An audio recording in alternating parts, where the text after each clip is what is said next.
ప్రార్థన చేసుకుందాం. జీవాధిపతి, నీ పాదాలకు ఎంతో వందనాలు చెల్లిస్తున్నాను.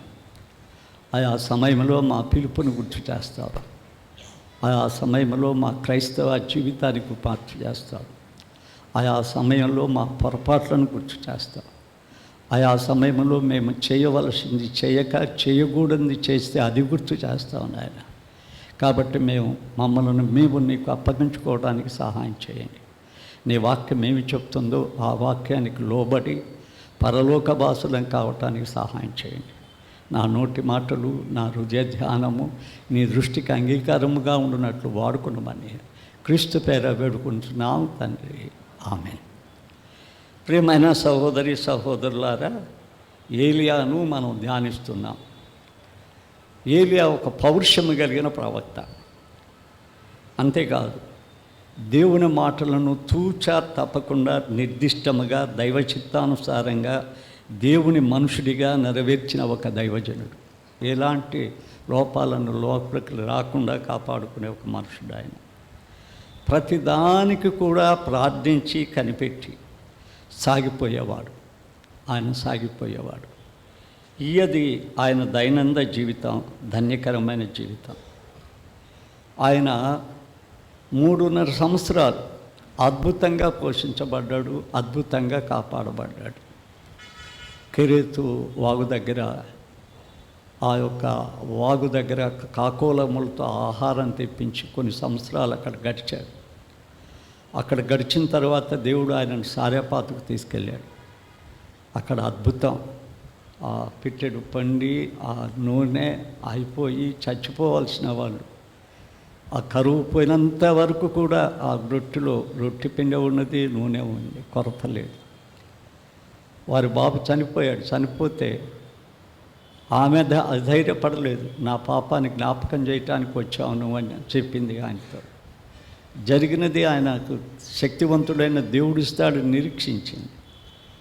ఆయన ఆ బాబును బాగు చేసి లేపిన కూడా నేను స్వస్థపరిచా, నేను లేపినానని తన అధికారపూర్వకంగా, అహంకారంగా, అహంభావంగా దేవుని శక్తిని తన సొంత శక్తిగా వాడుకోకుండా ఇప్పుడు వాళ్ళు వాడుకున్నట్టు, ఇదిగమ్మ నీ బిడ్డని అప్పగించాడంతే. ఇది నేను చేశానని కూడా చెప్పలే, బిడ్డను అప్పగించాడు. ఆ మహాంతరమైన అనుభవం పొందిన తర్వాత దేవుడు సెలవిచ్చాడు, నువ్వు అహాబును కలవమని. ఓబద్య తోడయ్యాడు. ఓబద్య ఒక గొప్ప మనిషిని చూశాం. తర్వాత కర్మేలు పర్వతం, అక్కడికి పిలిపిస్తున్నాడు ఆయన. గత ఆదివారం ఆ పర్వతం యొక్క శ్రేష్టమైన సంగతులు విన్నా. ఆ పర్వతంలో ఆధ్యాత్మిక మ్యాథ్ ఉంది. ప్రవక్తలు అక్కడ మేయమని చెప్తాడు. రెండవది, ఆ పర్వతం ఇంకా ఏముంది ఆ పర్వతంలో అంటే దేవుని సన్నిధి ఉంది, దేవుని విజయం ఉంది. అక్కడ దేవుని విజయం ఉంది. ఇవన్నీ కూడా పోయిన వారం చూచాం. ఈ వారం ఏం చేస్తాడు అంటే అహాబు వస్తాడు, కలుస్తాడు. ఆ కలిసేటప్పుడు ఏం జరుగుతుందో వారిద్దరి సంభాషణ కూడా పోయిన వారం మనం చూచాం. ఇప్పుడు ఏం చెప్తున్నాడో చూడండి ఒకసారి. ఇప్పుడు ఏం మాట్లాడుతున్నాడో ఆ మాటలు మనం ఒకసారి వినవలసిన వాళ్ళమై ఉన్నాం. ఇక్కడ ఆయన వచ్చిన తర్వాత ఏలియా జనులందరి దగ్గరికి వచ్చి పిలిపిస్తాడు. ఆయన అందరినీ జనులందరి దగ్గరికి వచ్చి, ఎన్నాళ్ళు మట్టుకు మీరు 2 తలంపుల మధ్య తలబడుచుందురు?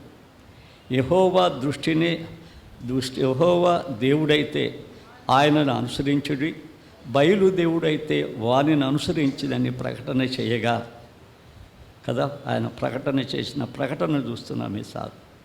ఎన్నాళ్ళు మట్టుకు మీరు 2 తలంపుల మధ్య. ఎందుకంటే క్రైస్తవులమని మనం ఈ దినం అది గమనించాలి. కొంత దేవుని తలంపులు, కొంత లోకపు తలంపులు, కొంత మన తలంపులు, కొంత దేవుని మందిరంలో సైతాన్ తలంపులు.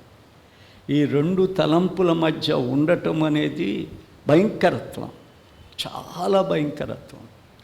ఈ 2 తలంపుల మధ్య ఉండటం మానవుని జీవితం యొక్క దౌర్భాగ్య స్థితిని కనపడుతుంది. ఇంకా ఏమని చెప్పొచ్చు అంటే దానికి, ఇతనికి దేవుడు ఎడబాసిన సంగతి బాగలేదు. ఇంకా చెప్పాలంటే న్యాయాన్ని సిలువ వేస్తున్నాడు, అవినీతికి అబద్ధానికి పట్టం కడుతున్నాడు. ఒకవేళ ఆ స్థితిలో మనం ఉంటే మేల్కోవాలి, నేనుంటే కూడా మేల్కోవాలి. మానవ జీవితం అనేది ఎప్పుడు మలుచుకునేది, అది చెక్కుకునేది. ఎందుకంటే సాతానుడు మనల్ని గందరగోళం చేస్తున్నా మన జీవితం కొంచెం మలుచుకొని దేవుని తట్టుకొచ్చేది. కాబట్టి ఇప్పుడు మనం ఈ స్థితి మనం తెలుసుకోవాలి. ఈ స్థితిని మనం తెలుసుకోవాల్సిన వారమై ఉన్నాము అనే సత్యాన్ని మనం తెలుసుకోవాల్సిన వారమై ఉన్నాం. అదే రీతిగా మనం చూస్తే ఆ స్థితి మోసే కాలంలో కూడా మనం చూస్తున్నాం. మోసే కాలంలో చూస్తున్నాం. తర్వాత యెహోషువ దగ్గరికి వద్దాం. మోసేను దేవుడు పిలిచినప్పుడు, ఇశ్రాయేలును నడిపిస్తున్నప్పుడు ఆయన ఒక దివ్యమైన సంగతి చెప్పాడు. చూస్తారు ఒకసారి ద్వితీయోపదేశకాండం చూడండి, 8వ అధ్యాయం 14వ వచనంలో ఏం రాయబడి ఉందో. నీ మనసు మదించి దాసుల గృహం ఐగుప్తిలో నువ్వు ఎడబాయునని, నీ మనసు మదించి దాసుల గృహమైన ఐగుప్తిని ఎడబాయనని ద్వితీయోపదేశకాలు ఏకమై ఐగుప్తి నుండి నిన్ను రప్పించిన నీ దేవుడైన యెహోవాను మరి ఏమంటాడు అక్కడ, మరి బెదుడు అని ఏకముగా ఒకవేళ ఆయన్ని విడిచిన ఎడల 19వ వచనం చూడు ఏమంటాడు, దిగజారితే మీరు నిశ్చయముగా నశించుదురు. మదించి అనే మాట వాడాడు, అది నేను చదవలేకపోయాను. మదించి, ఒకవేళ మీ హృదయం మదించి అంటాడు అక్కడ. ఆ మాటను బైబిల్లో చదవలేక మీకు చెప్తున్నాను. ఒకవేళ మీరు మదించి అంటే కొవ్వు బట్టి అని, మదించటం అంటే దేవుని విషయాల్లో మదించి, లోక విషయంలో మన హృదయాలు మదించి, దేవుణ్ణి విడిచి దేవుని కార్యాలు చేస్తున్నామనుకుంటూ దిగజారిపోతే నేడు మిమ్మల్ని గురించి సాక్ష్యం చెప్పుచున్నానంటాడు. మిమ్మల్ని నేను శిక్షిస్తానంటాడు. ఇవన్నీ చెప్పిన తర్వాత ఇశ్రాయేలును నడిపిస్తూ ఉన్నప్పుడు ఏం జరిగింది అంటే వృద్ధుడయ్యాడు, బహువృద్ధుడైపోయాడు. తాను మోసే ఎలాగా వచ్చేసాడంటే రాయిని తాకమంటే కొట్టేంతగా వచ్చేసాడు పాపం. ఆ సమయంలో దేవుడు ఏమనుకున్నాడంటే మోసే తర్వాత ఇంకొక లీడర్ని వన్నుకొని ఈ యొక్క ఇశ్రాయేలు దేశం వరకు నడిపించాలనుకున్నాడు. మనమైతే ఏం చేద్దాం తెలుసా, మా కొడుకున్నాళ్ళని ఏం చెప్తాం, మోసే కొడుకులు ఉన్నారు, మోసే కొడుకులను ఏర్పాటు చేయాలి. జనాంగందరి మధ్య తీసుకొచ్చి ఎవరిని ఏర్పాటు చేశారు చెప్పండి, యెహోషువ అని. దైవ భక్తి కలిగిన ఒక భక్తి పేరును, దేవుని పిలుపున్న ఒక పిలుపు కలిగిన వాడిని దేవునికి అప్పగించాడు, తన కొడుకు అప్పగించలేదు. ఈనాడు చాలామంది మా కొడుకు, మా మనవడు, మా అల్లుడు దేవుని సేవ చేయటానికి మా తర్వాత వారసులని చెప్పుకోవటం, హృదయములు అనుకోవటం ఎంత భయంకరమైన స్థితి అది. అంటే దేవుని చిత్తం కాకుండా మీ చిత్తాన్ని బయలుపరచడం అనేది భయంకరమైనది. అది దేవుని చిత్తానికి విరోధమైంది. బైబిల్ ఎక్కడ వారసత్వం లేదు. రాజులలో ఉంది వారసత్వం, కానీ ప్రవక్తల్లో కానీ యాజకుల్లో కానీ తీసేశాడు ఆ వారసత్వాన్ని. ఇక్కడ దేవుడు ఏర్పాటు చేసిన యెహోషువ ఇజ్రాయేల్ని నడిపిస్తూ వస్తాడు. యోర్దాను నది కూడా దాటేస్తాడు. అనేక యుద్ధాలు చేస్తారు. వచ్చి ఆ ఒక ఐగుప్తిలోనికి చేరినాక ఏమైంది అంటే ఈ ప్రజలు మళ్ళా ఐగుప్తి వాళ్ళతో కలిసిపోయారు, హిత్తీయులతో కలిసిపోయారు, అమోరియలతో కలిసిపోయారు. వారితో సహవాసం చేశారు. వారి పిల్లలను చేసుకోవడానికి ప్రారంభం చేశారు. వారి విగ్రహారాధనలో పెట్టబడ్డవి తినటానికి ప్రయత్నించారు. వీరు కూడా విగ్రహారాధనలో చేసుకుంటే తప్పేముంది, వాళ్ళకి చేసుకోవచ్చు, మనకు చేసుకోవచ్చు. మిశ్రమ జాతిగా తయారవుతుంది. అప్పుడు ఆయన ఒక సవాల్ చేస్తాడు. చూద్దామా, ఎవరు? యెహోషువ ఒక సవాల్ చేస్తాడు. యెహోషువ గ్రంథం దేవుడి వాక్యంలో మనం తీస్తే 24వ అధ్యాయాన్ని మనం తీస్తే అక్కడ ఒక మంచి మాట జాషువా చెప్పటం మనం చూస్తాం. 15వ వచనం తీద్దామా, అందరం చూద్దాం. ఇప్పుడు యెహోవాను సేవించుట మీ దృష్టికి కీడని తోల్చిన ఎడల మీరు ఎవరిని సేవించెదరో, నది అద్దరిన మీ పితరులు సేవించిన దేవతలను సేవించెదరో, అమోరీయుల దేశమందు మీరు నివసించుచున్నారే వారి దేవతలను సేవించెదరో నేడు మీరు కోరుకొనుడి. మీరు ఎవరిని సేవించకోరినను నేనును నా ఇంటి వారును యెహోవాను సేవించదు. ఒక మంచి ఛాలెంజ్. తీసుకురాబడ్డ ఇశ్రాయేలు ఐగుప్తి దాసత్వములో నుంచి తీసుకొని వస్తే ఆ దాసత్వంలో నుంచి బయటకు వచ్చారు కానీ, ఆ స్వతంత్రములో నుంచి బయటకు వచ్చి ఆనందించారే కానీ మరలా లోకమనే కాడి కిందకి వెళ్ళిపోయారు. దైవజనులు లోకమనే కాడి కిందకి వెళ్ళిపోయారు. లోకం చేసినట్టు చేయటానికి ప్రయత్నించారు. లోక సంబంధమైన అధికారానికి, లోక సంబంధమైన మానవాధికారానికి లోబడటానికి తమ హృదయంలో చోటిచ్చారు. ఎంత భయంకరమైన పాపం! దేవాది దేవుణ్ణి పెట్టుకొని మనుషులను ఆరాధించే స్థితికి, మనుషులు ఏర్పాటు చేసుకున్న దేవతను ఆరాధించే స్థితికి, వారి అనుభవంలోనికి దిగజారిపోవటం అనేది మహాపాతకం. అది తిరిగి మార్చడం అనేది జరగదు. తన స్వతంత్రాన్ని పోగొట్టుకోవటం అనేది మానవుడు చేసిన భయంకరమైన పాపం. ఆ పాపంలో యెహోషువ ఒక ఛాలెంజ్ చేస్తున్నారు. మీరు ఎవరినైనా సేవించండి, పోండి మీ దారి మీది, నేను నా ఇంటి వారు యెహోవాని సేవిస్తాను. ఈ ఛాలెంజ్ ముందనే ఉంది. ఏలియా కాదు, చాలా ముందుగా ఈ ఛాలెంజ్ చేయబడటం మనం చూడబడుతున్నాం. ఇంకా మనం చూస్తే న్యాయాధిపతి గ్రంథంలో గిద్యోను ఉన్నాడు. ఈ గిద్యోను కాలంలో ఈ న్యాయాధిపతుల గ్రంథమంతా మనం చదువుతుంటే మొదటి నుంచి ఆఖరి వరకు రాయబడే మాటలు ఏంటంటే, న్యాయాధిపతుల కాలంలో ఇశ్రాయేలీయులు ఇష్టానుసారంగా ప్రవర్తించడానికి ప్రయత్నించారు. అది వాళ్ళ యొక్క మూలం. ఇష్టానుసారమైన జీవితం జీవించడానికి ప్రయత్నించారు. ఆఖరికి ఏం జరిగిందంటే, అమోరీలు ఇంకా వీళ్ళందరూ కలిసి వీరి మీదకి దండయాత్రకు రాబోతున్నారు. వీరిని బహుగా హింసించడానికి ప్రారంభం చేస్తున్నారు. మిద్యోనీలు, తూర్పు దేశస్తులు ముగ్గురు కూడి ఒకేసారి మిడతలాంటి సైన్యం వచ్చి పడిపోతుంది. ఇశ్రాయేల్ అందరినీ నాశనం చేసేస్తారు వారు. ఆ పరిస్థితుల్లో దేవుడు ఏం చేశాడంటే, మరలా వీరు పశ్చాత్తాపడితే కనికరపడ్డాడు. రెండవది ఏంటంటే, మిద్యానీయులు కూడా తమ హద్దును దాటిపోయారు. దేవుడికి వారికి అధికారం ఇస్తే వారు హద్దును దాటిపోయారు. దేవుని చెప్పిన ఆజ్ఞలు మిద్యానీయులు కూడా మరచి ఇంకా వారిని లోపరుచుకొని ఏలటానికి, వారిని నాశనం చేయటానికి ప్రయత్నించారు. దేవుడికి కూడా కోపం వచ్చింది మిద్యానీయుల మీద. వీరు నా ప్రజలు మాట వినలేదని వీళ్ళని శిక్షించడానికి నేను పెడితే, వీరు అతిగా శిక్షించి వారిని దోచి తినడానికి ప్రయత్నం చేశారు.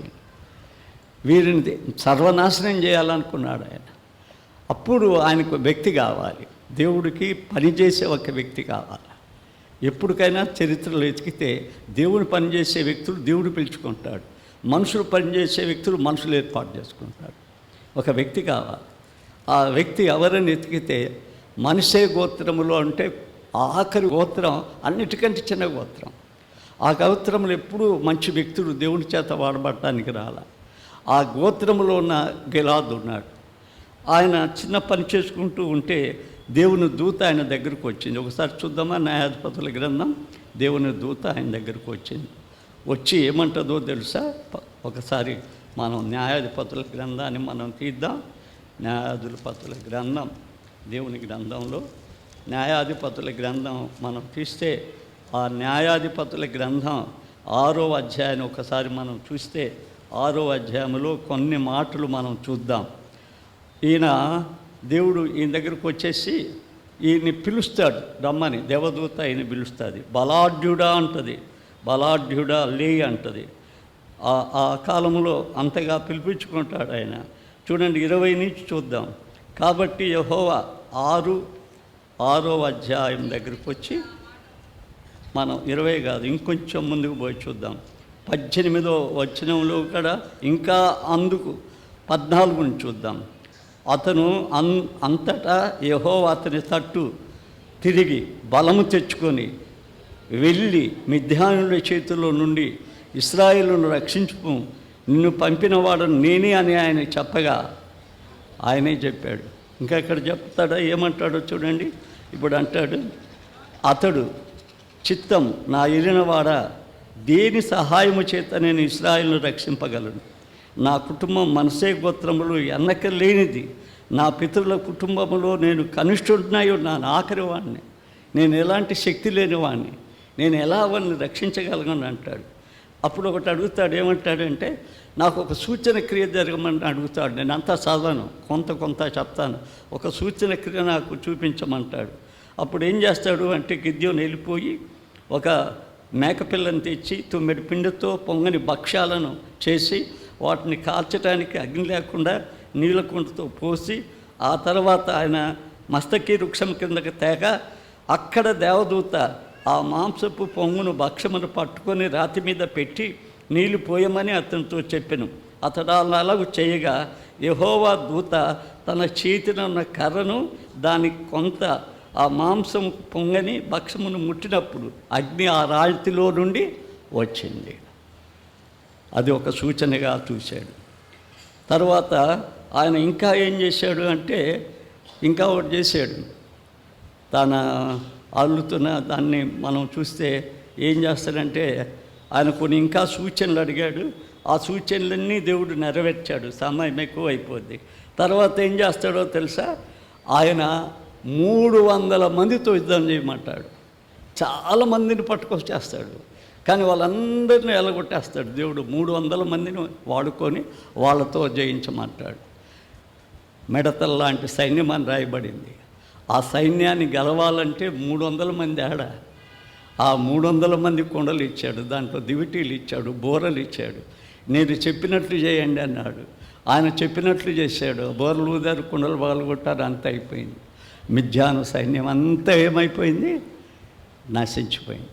అందులో 2 రాజులను పట్టి చంపేశారు. ఒక ఛాలెంజ్ ఆయనకి. ఆయన ఎన్నిక లేనివాడైనా, ఎన్నిక లేని గోత్రమైనా దేవుడు ఏర్పాటు చేసుకున్నందుకు దేవుని కోసం ఒక గొప్ప కార్యం చేయటానికి ఆయన ముందుకు రావటం మనం చూడగలుగుతున్నాం.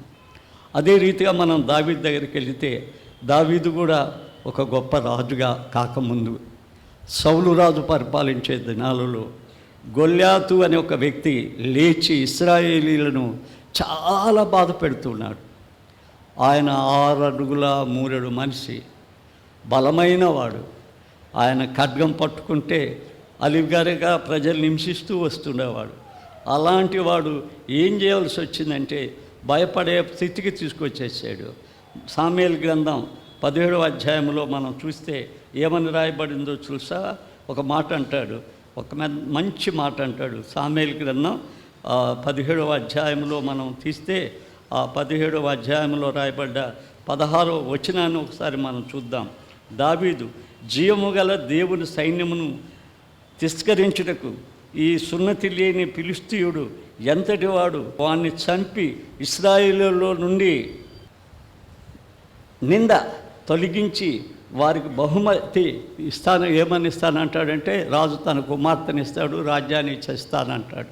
అది అట్లా వదిలిపెట్టి నేను వాడిని చంపుతానంటాడు. అప్పుడు ఏం జరుగుతుందో తెలుసా, ఆయనకి రాజవస్త్రాలన్నీ ధరిస్తారు, రాజ సంబంధమైన ఆయుధాలన్నీ ఇస్తాడు.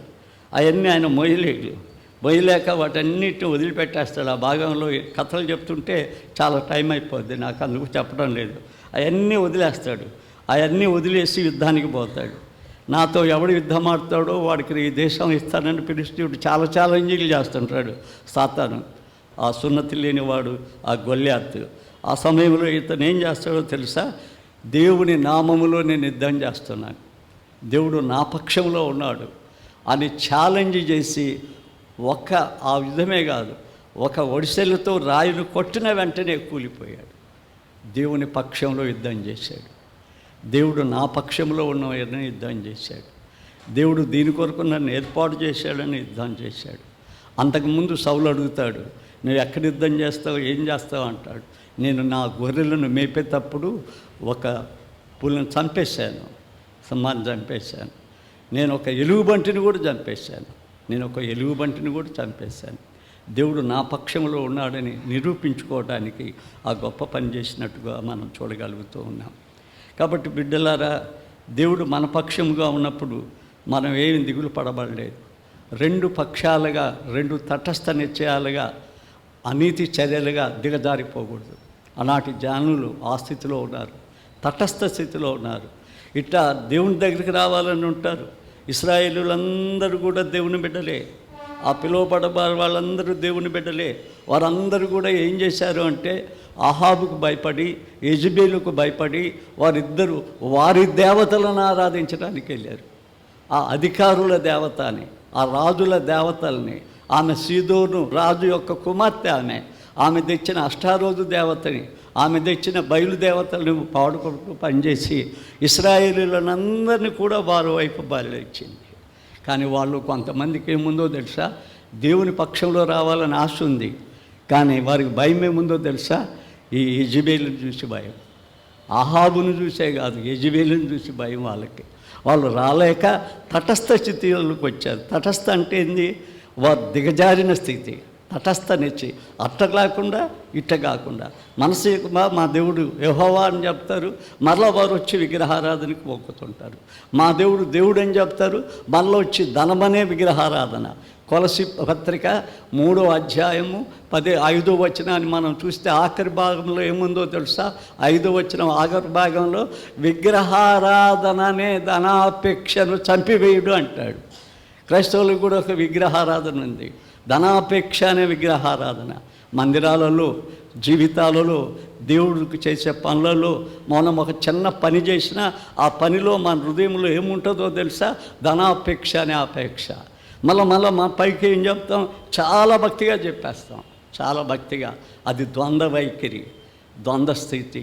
ఈ బందీకరమైన ద్వంద్వ స్థితిలో ఎవరు దేవుడో మనం తెలుసుకుందాం రండి, ఎవరు సజీవమైన దేవుడో మమ్మల్ని తెలుసుకుందాం రండి అంటారు. ఈ మాటలు చెప్తూ ఉంటే నాకు ఒకటి గుర్తు వచ్చేసింది. ఏందయ్యా అంటే, ప్రకటన గ్రంథాన్ని మనం చూద్దామా ఇప్పుడు? ప్రకటన గ్రంథంలో మానవుడు యేసుక్రీస్తే పోలుస్తున్నాడు మానవుల్ని. వాళ్ళు ద్వంద్వ స్థితిలోకి వచ్చేసారు ఆనాటి క్రైస్తవులు. అంటే అర్థం ఏంటో తెలుసా? ఆనాటి క్రైస్తవులు అంటే ఈనాటి క్రైస్తవులు. ఎందుకంటే 7 సంఘాలు 7 కాలాలకు సంబంధించింది. ఎఫెసు సంఘం నుంచి లౌదోకయ సంఘం వరకు చూస్తే 7 కాలాలకు సంబంధించింది. లౌదోయ సంఘం క్రీస్తు రాకడికి సంబంధించింది. ఇప్పుడు క్రీస్తు రాకడ చాలా సమీపంగా ఉంది. క్రీస్తు రాకడ చాలా సమీపంగా ఉంది. అనేకమైనవి జరిగిపోయినవి తెలుసా? ఇప్పుడు ఒలివ కొండ చీల్చబడింది, అంజూరపు చెట్టు ఇశ్రాయేల్లో మొలకేశారు. 1948 సంవత్సరం వారికి స్వతంత్రం వచ్చింది. ఎక్కడ చూసినా భూమి కంపారుతుంది, ఎప్పుడు అగ్ని ఉష్ణోగ్రత ఎక్కువైపోతుంది, సముద్రాలు పొర్లి ప్రవహిస్తున్నాయి, సునామీలు రావటం, భయంకరమైన స్థితి వచ్చింది. విశ్వాసాన్ని కోల్పోయాడు మానవుడు. నేను విశ్వాసినని చెప్పుకునే దిగజారే స్థితికి వచ్చాడు. ఆయన విశ్వాసి అని చెప్పాల్సింది పోయి నేను విశ్వాసి అని చెప్పుకుంటున్నాడు. ఇదే దినం అవిశ్వాసిగా తయారవుతున్నాడు. ఇంకా దేవుడు చెప్పినట్లుగా ఈ దినాల్లో ఏముందో తెలుసా? ప్రేమ చల్లారిపోతుంది. ఈ దుస్థితిలో ఉండే సంఘం, ఆనాడు ఉండే సంఘం లౌదోకయ సంఘానికి పోల్చబడింది. ఆ లౌదోకయ సంఘానికి ఏమని చెప్తున్నాడో తెలుసా? దేవుడు ఒక మాట చెప్తాడు చూడండి. 3వ అధ్యాయంలోకి రండి.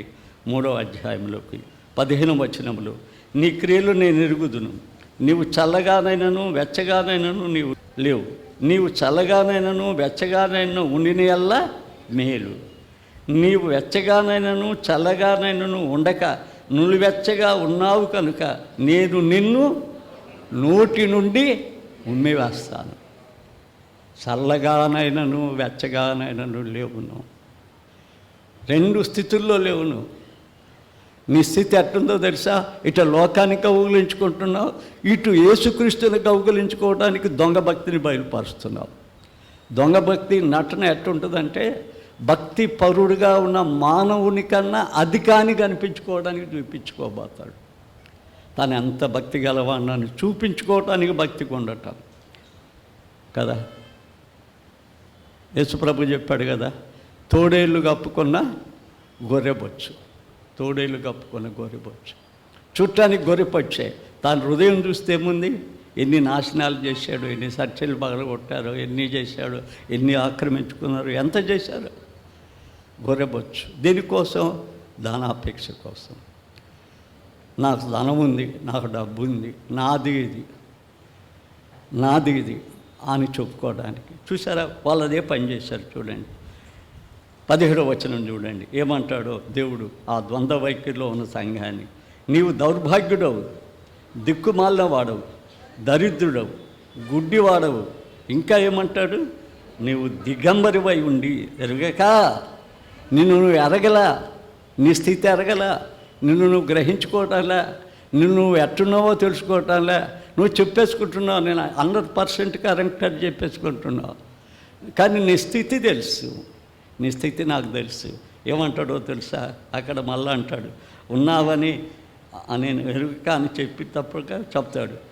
నీవు ధనవృద్ధి చేసుకున్నట్లు దిగంబరుడవై ఉన్నావని ఎరుగక, నేను ధనవంతుడును, ధనవృద్ధి చేసి ఉన్నాను, నాకేమి కొదవ లేదు అని చెప్పుకొచ్చున్నావు.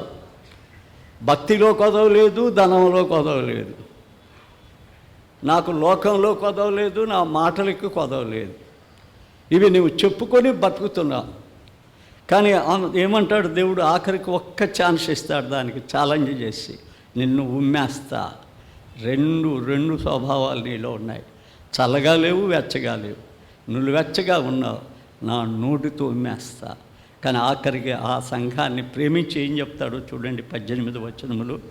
నీవు ధనవృద్ధి చేసుకున్నట్లు అగ్నిలో పుట్టుమువేయబడ్డ బంగారమును, నీ దొషమల సిగ్గు కనపడకున్నట్లు ధరించుకున్నట్టుకు తెల్లని వస్త్రమును, నీకు తృప్తి కలుగునట్లు నీ కనులకు కాటుకను నా వద్ద కొనుమని నీకు బుద్ధి చెప్పుచున్నాను.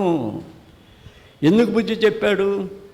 ఆయనకేం బుద్ధి చెప్పడానికి కారణం, ఆయన నిన్ను ప్రేమిస్తున్నాడు. దేవుడు ఎప్పుడు బుద్ధి చెప్తాడు అంటే, ప్రేమిస్తే బుద్ధి చెప్తాడు. స్నేహితుడైతే గాయం చేస్తాడు, పగవాడైతే ఏం చేస్తాడంటే లెక్కలేనని ముద్దులు పెట్టుకుంటాడు. ఆ ముద్దులే మనకు ఎట్టుంటాయో తెలుసా, వచ్చి పొగుడుతుంటే అబ్బా ఐస్, ఏదో స్వార్థంతో పొగటం. ఆ పొగటంలో ఎక్కిపోతే చాలా ప్రమాదకరం. అది మంచి స్నేహితుడు చేసే పని కాదు, అది పగవాడు చేసే పని. అది స్నేహితుడు ఏం చేస్తాడంటే గాయం పెట్టేస్తాడు. ఇది తప్పు నాయన, దీన్ని సరి చేసుకో, ఈ పద్ధతిలో నువ్వు ఉండకూడదు.